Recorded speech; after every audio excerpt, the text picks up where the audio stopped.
बात करते हैं कंसंट्रेशन पावर कैसे बढ़ती है।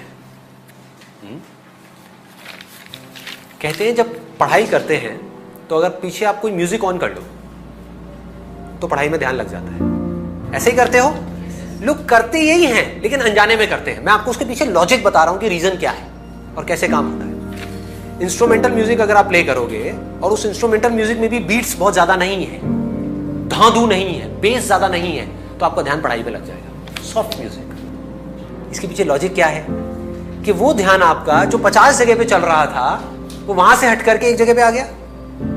जब म्यूजिक सुनते हो तो क्या होता है, थोड़ी देर बाद में और थॉट्स आने बंद हो जाते हैं, सिर्फ म्यूजिक की तरफ ध्यान होता है और ध्यान होता है पढ़ाई की तरफ। तो ध्यान पहले जो 50 जगह पे था और पढ़ाई पे था, अब वो कहां पर है? एक जगह पर है, यानी कि म्यूजिक पर है और पढ़ाई पर है। 2 जगह पर आ गया। तो अगर ध्यान 2 जगह पर होगा उस ध्यान की पावर ज्यादा होगी, या ध्यान 100 जगह पर होगा उसकी ज्यादा होगी? 2 जगह पर होगा। अब इस साउंड में देखो क्या होता है। इसमें तो ना कोई बीट्स है, ना कोई लिरिक्स है, कुछ भी नहीं है। जब आप बैठोगे पढ़ने के लिए तो क्या होगा, आपका ध्यान पहले तो हर जगह से हट करके इसकी तरफ आ जाएगा। होता है ऐसा? कभी भी नोट करना, आराम से रिलैक्स होकर के बैठो। पढ़ने से पहले इस साउंड की तरफ अपने ध्यान को ले जाओ तो आपका क्या होगा, माइंड थॉट से हट गया, फीलिंग से हट गया, हर जगह से हट गया, साउंड पे आ गया, अब पढ़ने लग जाओ। तो ये साउंड आपका ध्यान पढ़ाई में लगा देगी। वन पॉइंटेडनेस, ध्यान। व्हाट डज ध्यान मीन? Concentration, attention. जब वन पॉइंटेड हो जाए। हमारा ध्यान अभी कैसा है? भटकी हुई है ना। बिना इस साउंड के हमारा ध्यान कैसा है, समझने की कोशिश करो। क्या होता है, कभी बाहर से कोई साउंड आ गई, कभी कुछ दिख गया, कभी कुछ याद आ गया, कभी ये याद आ गया कि अब ये करना है, ये हुआ था।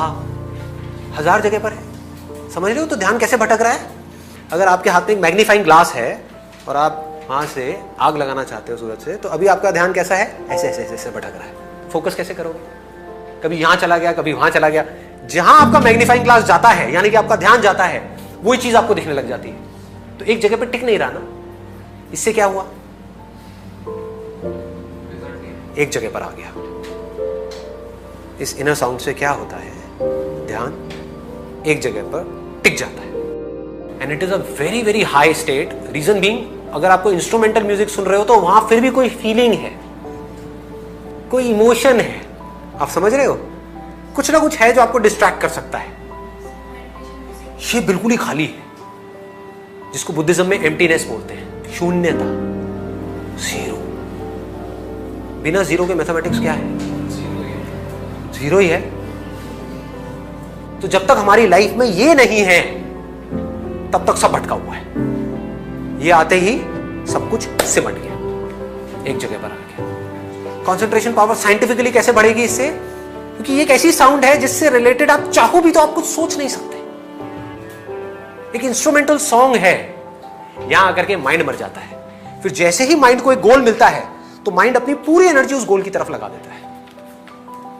तो 2 घंटे में जो आप पढ़ाई करोगे, that will be equivalent to 20 घंटे की पढ़ाई उस आदमी के कंपैरिजन में जिसका ध्यान भटका हुआ है। 2 घंटे में जिसका ध्यान 1000 बार भटक रहा है, मान लो शुरू में आपका भी ध्यान 2 घंटे में 10 बार भटकता है, लेकिन उसका 1000 बार भटक रहा है। या आप ही का पहले 1000 बार भटकता था, अब सिर्फ 10 बार भटका। जैसे ही भटका, पढ़ाई से ध्यान को हटाया, ध्यान को ले गए साउंड की तरफ, पढ़ाई को छोड़ दिया 5 मिनट के लिए, फिर से एनर्जाइज हो गए। ये आपको एनर्जाइज कर देती है, कभी नोट किया है? एनर्जी से भर देगी, because this is the source of energy. तो यहां से आप एनर्जी से भर गए, भरते गए भरते गए भरते गए, फिर आधा घंटा पढ़ाई करी, ब्रेक लिया, थोड़ी देर इसको सुना, फिर पढ़ाई करी, बढ़ गई कंसंट्रेशन पावर।